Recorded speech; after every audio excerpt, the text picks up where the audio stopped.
I'm glad you've come, though I'm afraid there's little in the way of good news.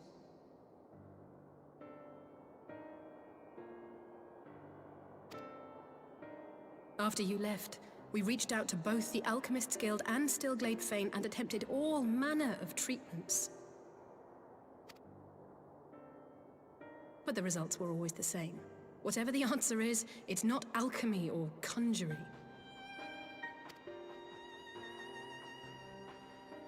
Why did it have to be Y'shtola and Urianger and not me? Out of all of us, they are the ones who could feasibly have solved this puzzle. And Elfino's still missing. God, it's all going wrong. Where do we even start? A grave situation indeed. Might I be of some assistance?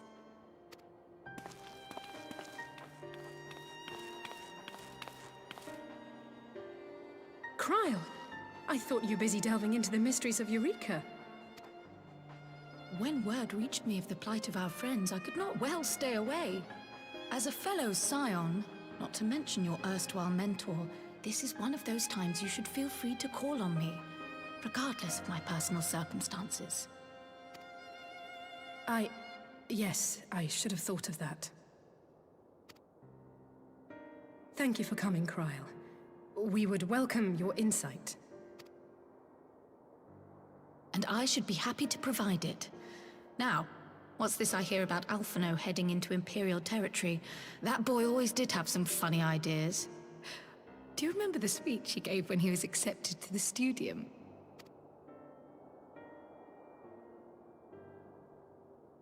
My life's goal is naught less than the salvation of this star.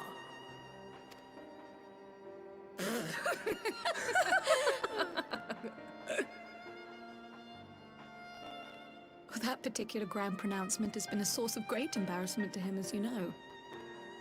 But the fact of the matter is, he meant every word and has lived his life accordingly. Yes, he remains altruistic to a fault, but I'm worried he was too fixated on his goals to see the dangers, as has happened before. You needn't be so concerned. Though his values remain the same, Alphino is not the blinkered boy he once was. Slowly but surely his eyes have been opened, thanks to a certain someone. A certain someone whom he'd be mortified to learn had heard about his little speech. Mum's the word, eh?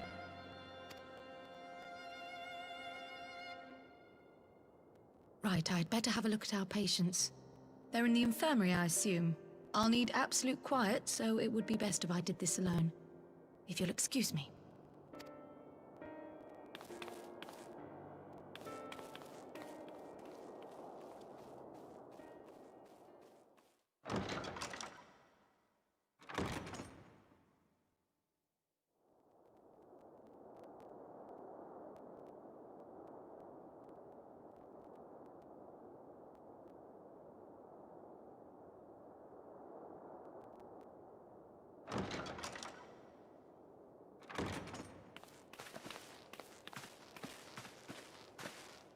All three are in fine physical health.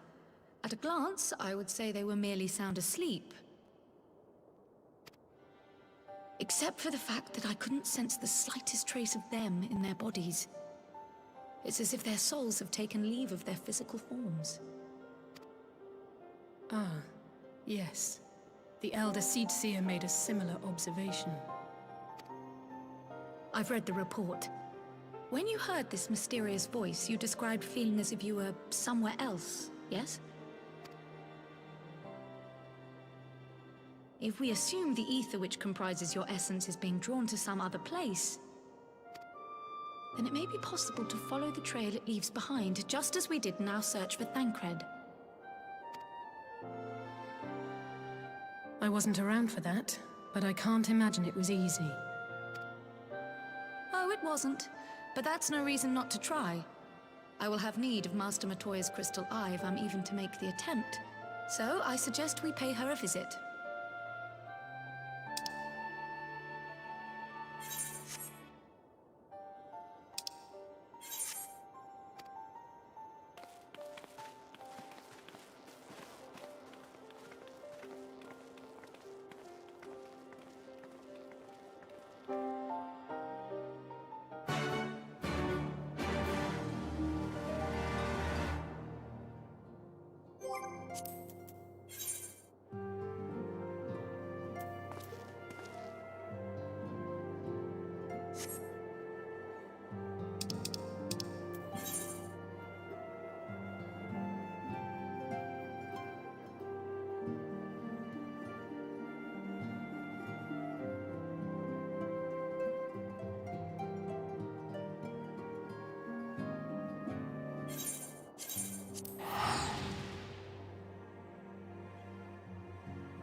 come to disturb my peace again, have you?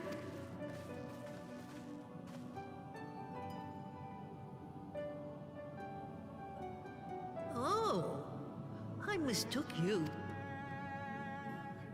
Well, I'm sorry to dash your expectations, but the situation isn't exactly conducive to gaiety.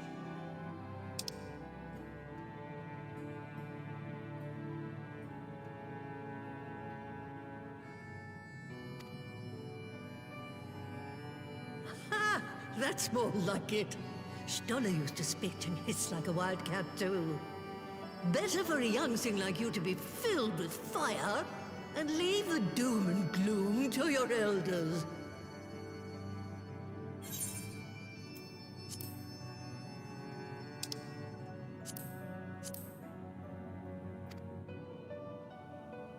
Now, what exactly does this tragic situation of yours have to do with me?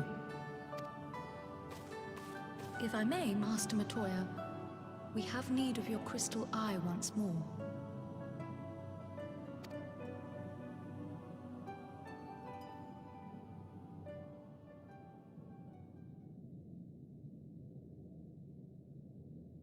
And Stoller is one of the afflicted, is she?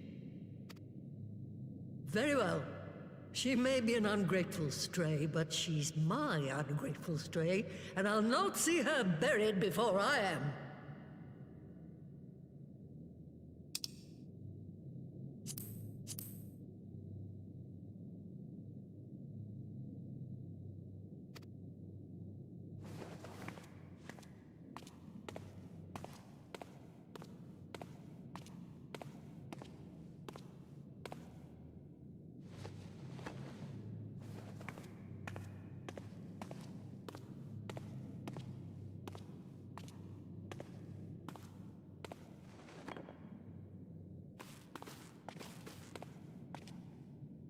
Right.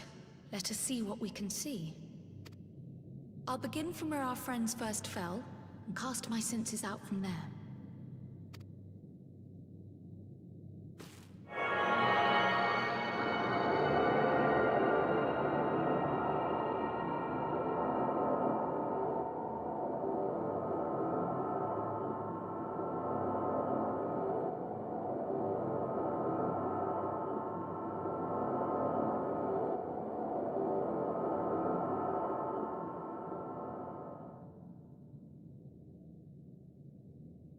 What is it?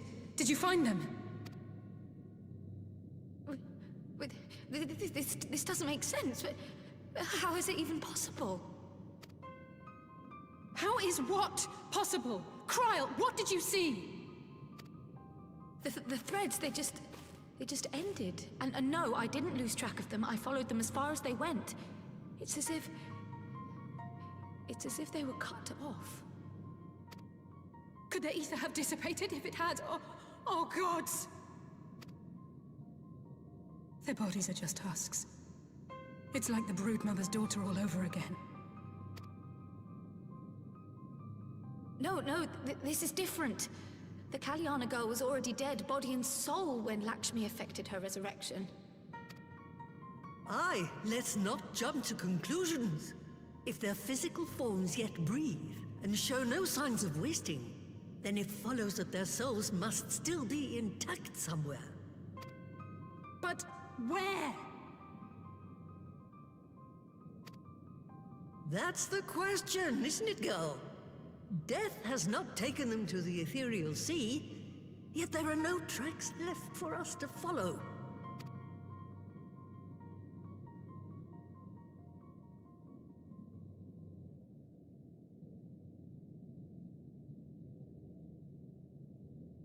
We're no closer to an answer than when we started. But knowing their souls are still out there is progress of a sort. We just have to keep looking. Pray, excuse me a moment. Yes? I remember, but... What, to Alamigo? We're on our way. That was Lyse. Apparently, a group of Populares have defected to Alamigo, and Maxima, the envoy Alphino left with, is one of them. I'm sorry. I realize we've barely begun here, but... Go, child, go! You've made up your mind, and life's too short for dithering. I'll do some digging in the meantime and see if there isn't some other method we could use to continue the search. Let's be off then.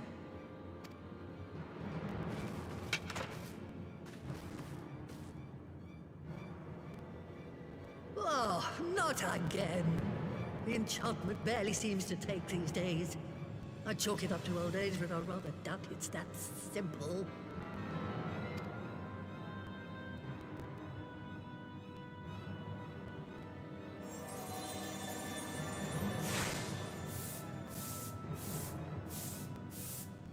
Before they took ill, Y'shtola and Urianger were sharing notes on a thinning of the ether. It seems to be happening all over. Does it now? And here I was, all set to blame my woes on that creaking mountain of refuse clogging up the Thaliac. I fear something has gone on. Still, there's naught to be gained from starting in shadows. You can only do what can be done, and that but one thing at a time.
I'm sorry to drag you halfway across the realm, but when Maxima mentioned Alphino, I thought you'd want to hear the news in person.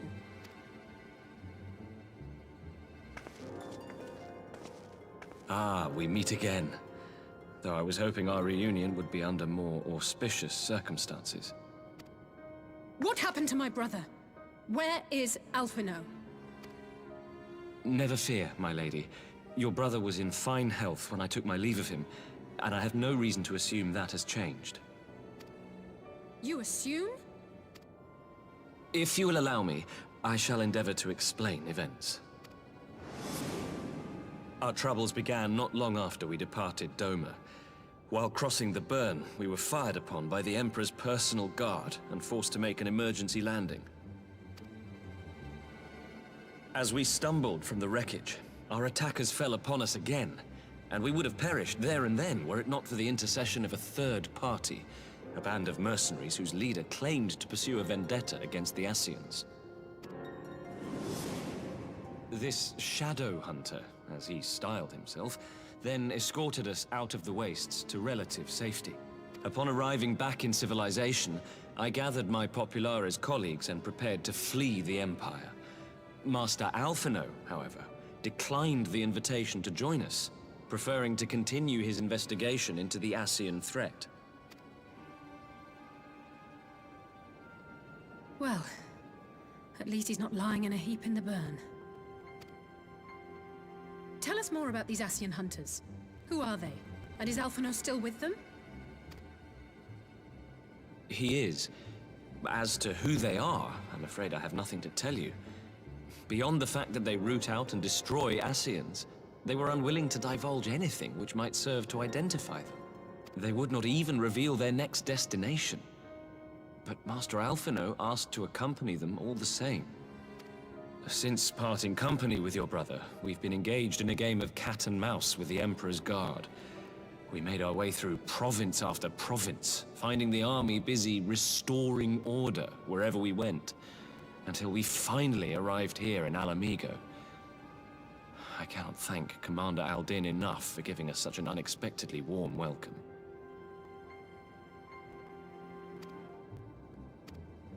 I'm not inclined to turn away refugees, no matter which land they call home. And if they can tell me how things lie in Garlemald, all the better. On that subject, there is much I would tell you. During the course of our journey, we heard tales that an entire rebel army had been slaughtered in the space of a single night. It would seem my former comrades grew tired of putting down uprisings in the conventional manner, and chose instead to bring a formidable new weapon to bear. Details were sparse, but the rumor alone was enough to dampen the flames of rebellion. I have also heard reports that several companies have withdrawn from their designated provinces and begun marching westward. It is my assessment that the Empire's forces are mobilizing for a large-scale military engagement. Westward? You mean they're getting ready to invade Alamigo? We knew this was coming, but not that it would be so soon.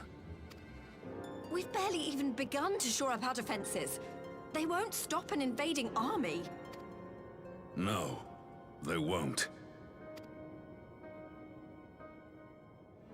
Dispatch messengers to the Alliance leadership requesting reinforcements, and send word to our officers in the field to hasten completion of those border fortifications. Prepare to meet the Imperials head on!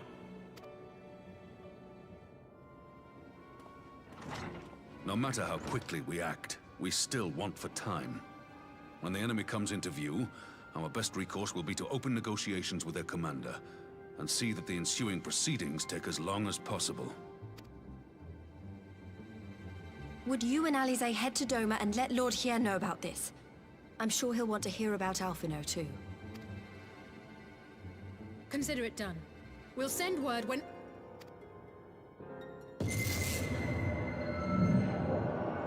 Untold sorrow must be changed. Ahead looms a calamity. Beyond become instant. Throw wide the gates.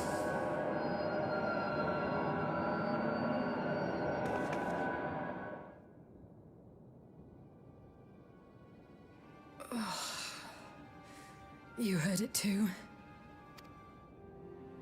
Well, at least we're both still standing. Oh, thank the gods. I thought we'd lost you for a moment there. Why does this keep happening? I wish I knew. Nothing we've tried has brought us any closer to an answer. We'll keep working on it. But first, we need to go and see Lord Hien.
It seems the engineers have matters well in hand.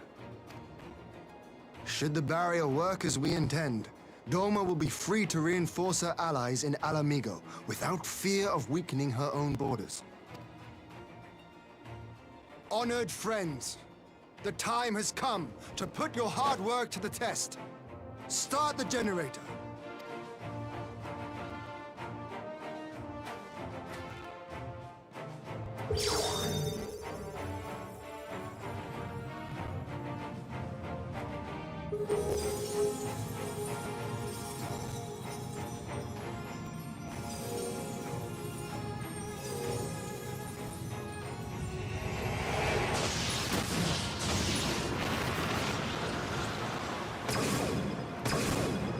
Node 1 is operational. Nodes 2 to 8 are reporting similar energy levels. The barrier is forming.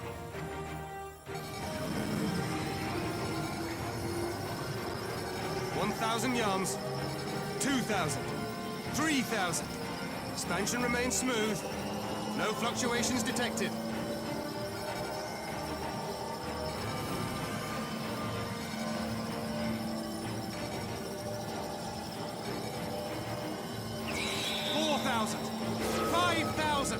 Target altitude reached.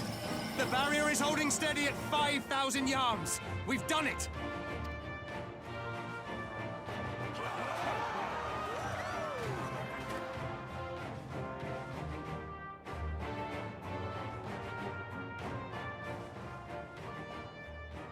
Is that an Imperial airship? Of all the rotten timing. But this is a gift, Mistress Alize. They can test our new wall for us.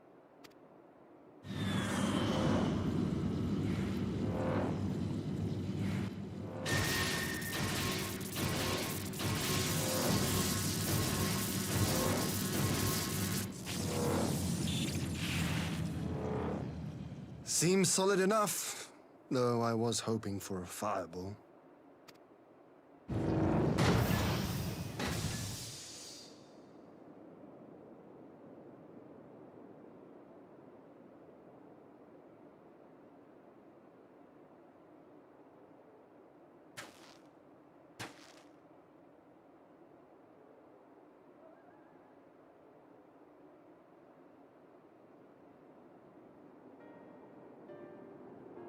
By the gods, it's Alphino. What are you? Let me go! He has my brother! Lower the barrier!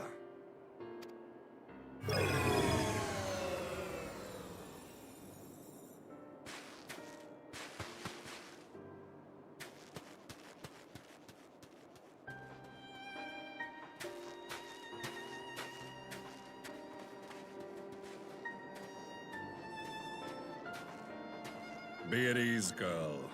The lad is not dead, merely locked in slumber. No, not him too.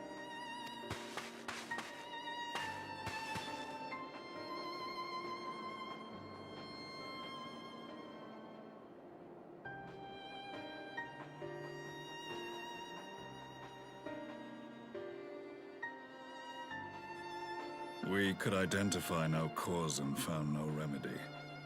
Thus I sought to return him to Doma, and into the arms of Lord Hien himself, it would seem.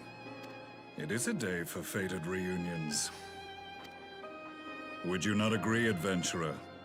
Or should I address you as the Warrior of Light?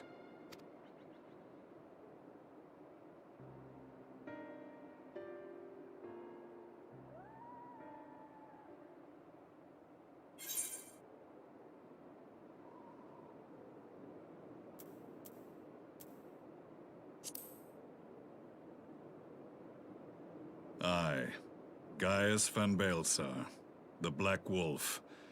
That was the title I was given, one I have long since relinquished.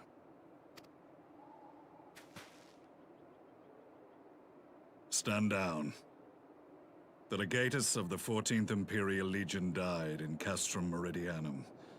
I am no more than Gaius Baelsar, a man without rank or allegiance. Impossible! There's no way you could have survived! Do you remember how it unfolded? How I was deceived by La Habrea? How I was convinced that reviving the Ultima weapon would allow me to bring peace to Eorzea? The Ascian used me, as he used so many others, all to further the restoration of his wretched god.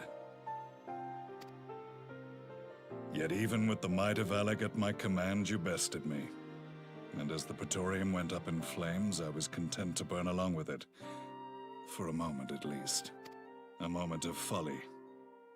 To surrender my life thus would have been to betray all who died for my cause. It was for them that I dragged myself free of the rubble, and swore vengeance on the Ascians.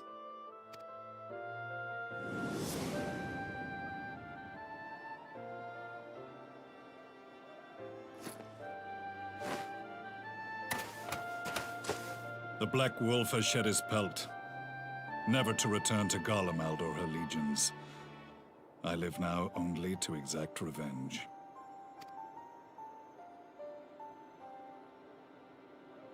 My principal quarry was to be La Habrea, whom I gather you have since ushered unto oblivion. But so many more remain, long as their kind lurked in the shadows, laboring to sow chaos throughout our world.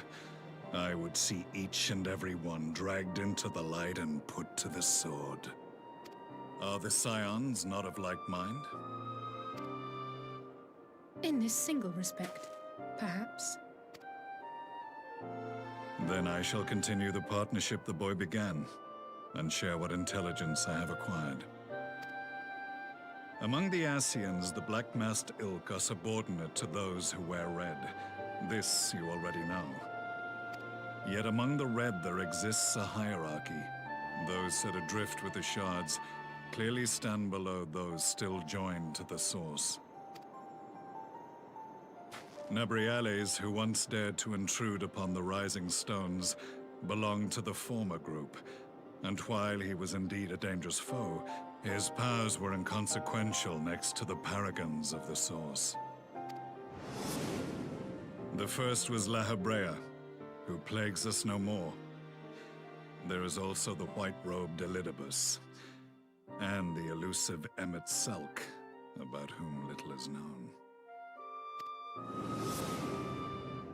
We have files on La Habrea and Elidibus, but I believe this Emmet Selk is new to us?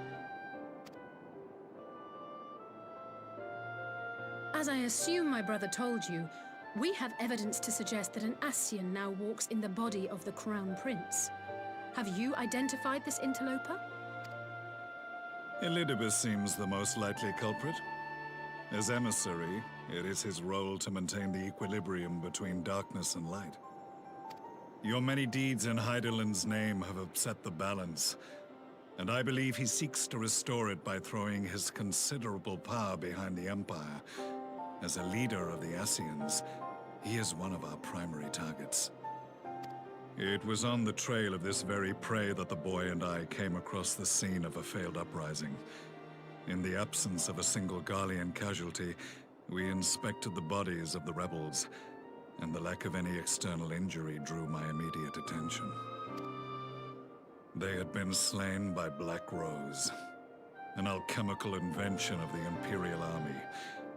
When I yet served as legatus, I ordered its production halted, and all stockpiles destroyed. Toxic gas is not a tool of conquest, but of extermination.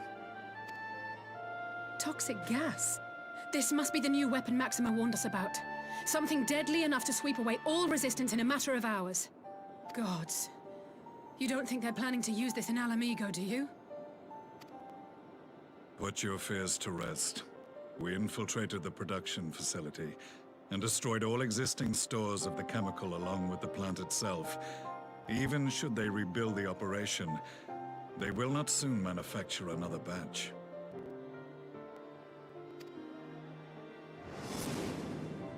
Regardless, I would draw your attention to a directive we discovered in the plant's records.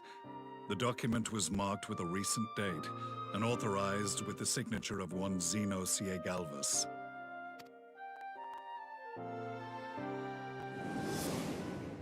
A dead man signing the death warrant for thousands.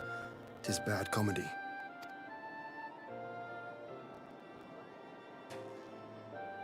But the tale does not end there. Within that same facility was a chamber filled with devices of elegant design. Cloning technology, we realized. And what should we find in each and every incubator? But a young Emperor Solus.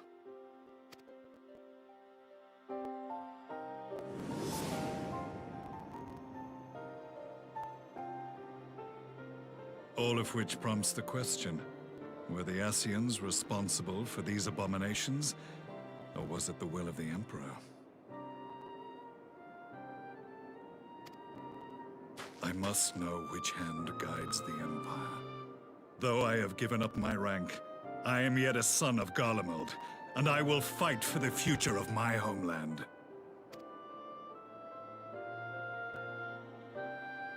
It is time I return to the hunting of shadows. We should focus on our common foe. To reopen old quarrels now would serve no purpose. You saved my brother's life, so I'm willing to let sleeping dogs lie. But in truth, it's not my decision to make.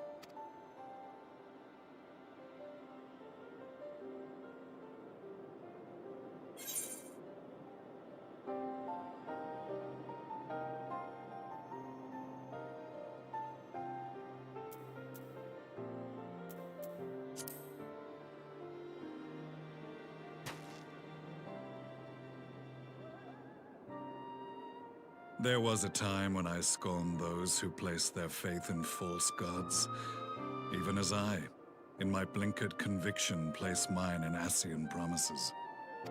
Unlike yours, my strength of will and my restraint was found wanting. We shall meet again, warrior of light.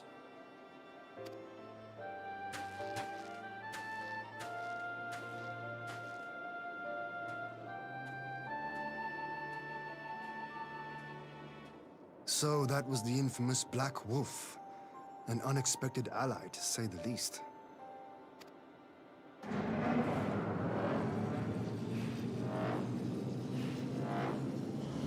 Well, I am content to leave the fine-tuning of the barrier to cleverer minds. Let us bid our friends from the Ironworks farewell, and see what can be done for Alphino back in Dorma.